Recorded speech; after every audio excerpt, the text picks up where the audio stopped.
Terra Discutível, Este Mundo e o Próximo. Por Robert Dale Owen, autor de Pegadas na Fronteira de Outro Mundo. Ocorrências que, de acordo com opiniões aceitas, não deveriam acontecer e ainda assim acontecem, são os fatos que servem como pistas para novas descobertas. Sir John Herschelome, Terra Discutível, Este Mundo e o Próximo. Por Robert Dale Owen, autor de Pegadas na Fronteira de Outro Mundo. Ocorrências que, de acordo com opiniões aceitas, não deveriam acontecer e ainda assim acontecem, são os fatos que servem como pistas para novas descobertas. Inédito, Sir John Herschelome. Prefácio.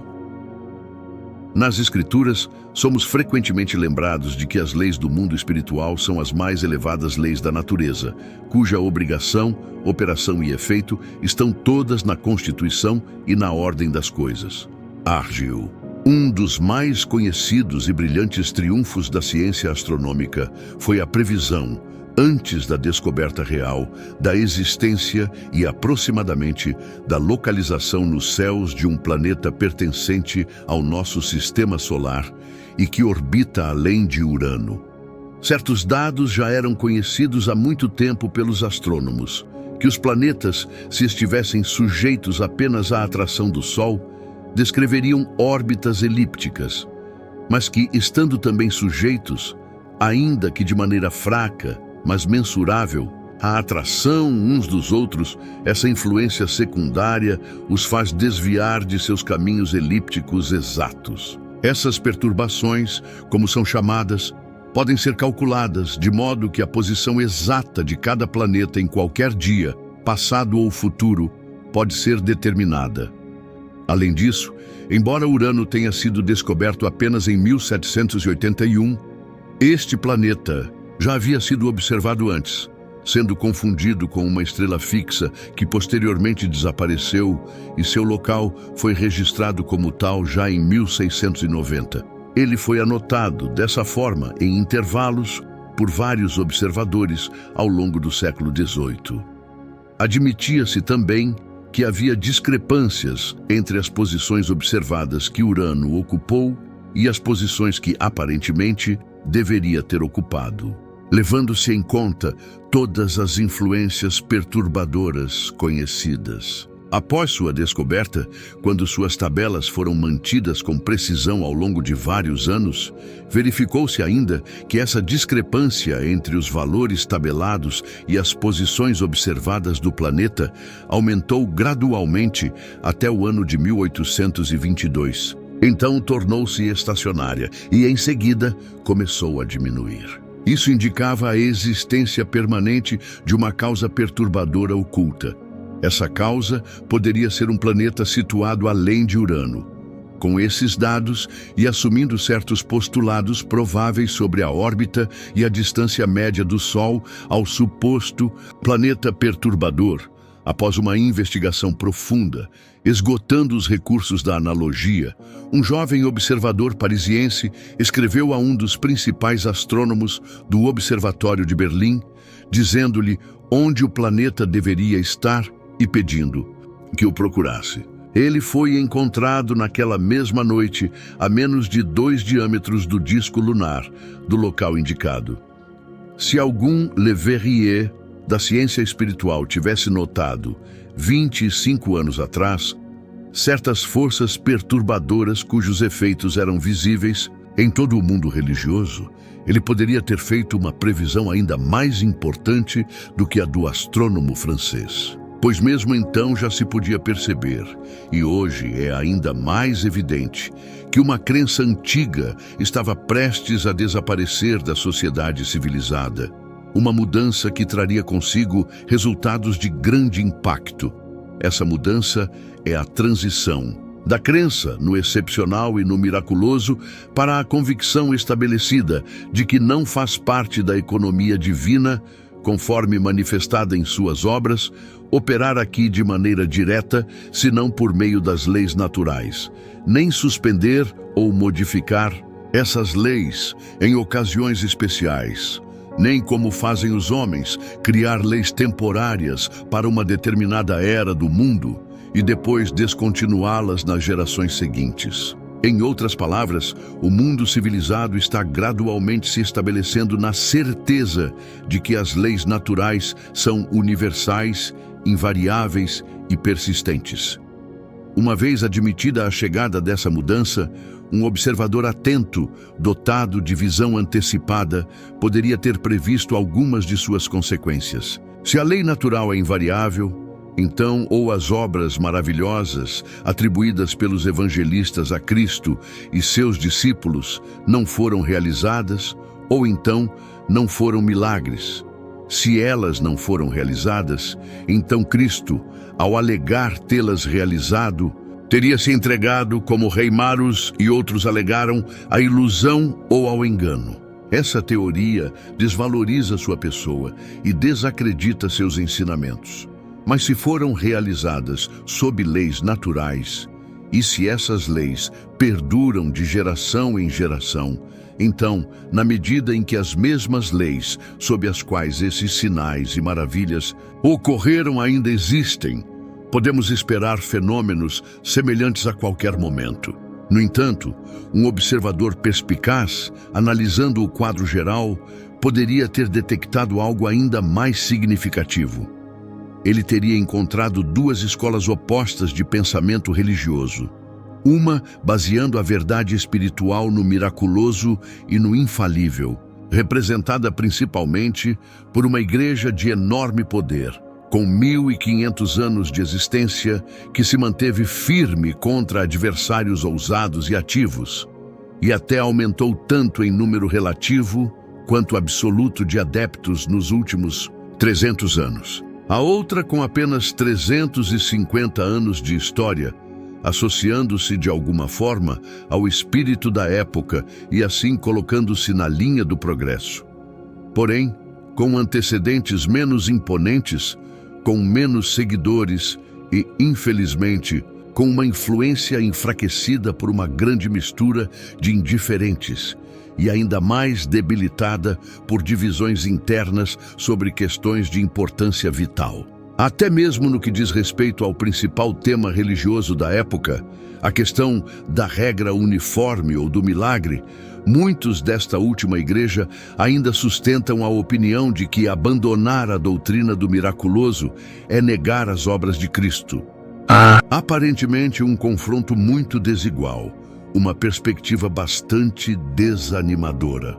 Nosso Leverrier espiritual poderia, a princípio, enxergá-lo dessa forma, assim como seu homônimo pode ter se sentido desencorajado ao enfrentar a dificuldade de prever onde um mundo desconhecido poderia ser encontrado.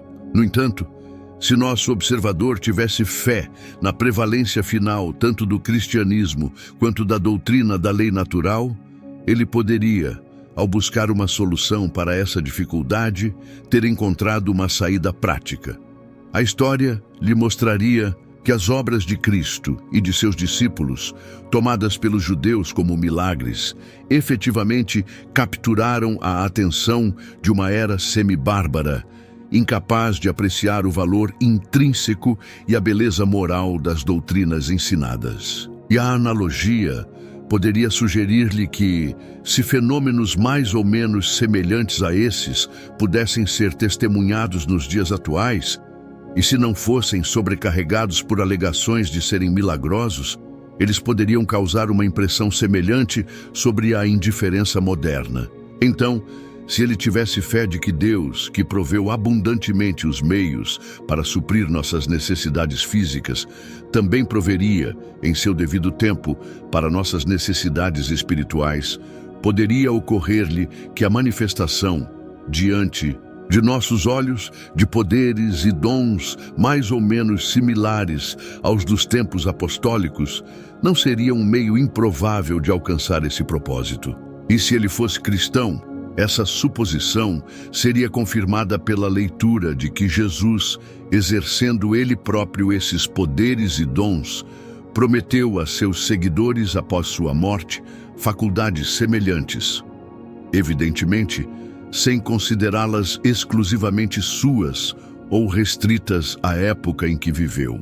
Guiado por tais premissas, nosso suposto observador de 25 anos atrás, vivendo em uma época em que os termos médium e manifestações, em seu sentido moderno, ainda não eram conhecidos, poderia ter previsto o rápido surgimento e gradual crescimento dos fenômenos espirituais, semelhantes aos que acompanharam o ministério de Cristo e o trabalho dos apóstolos. Assim como Leverrier, guiado por dados concretos e postulados credíveis, escreveu em 1846 ao Dr. Gale, informando-lhe sobre o que deveria ser encontrado nos céus, também um observador perspicaz poderia ter escrito a um amigo, naquele mesmo ano, declarando o que logo poderia ser testemunhado na Terra.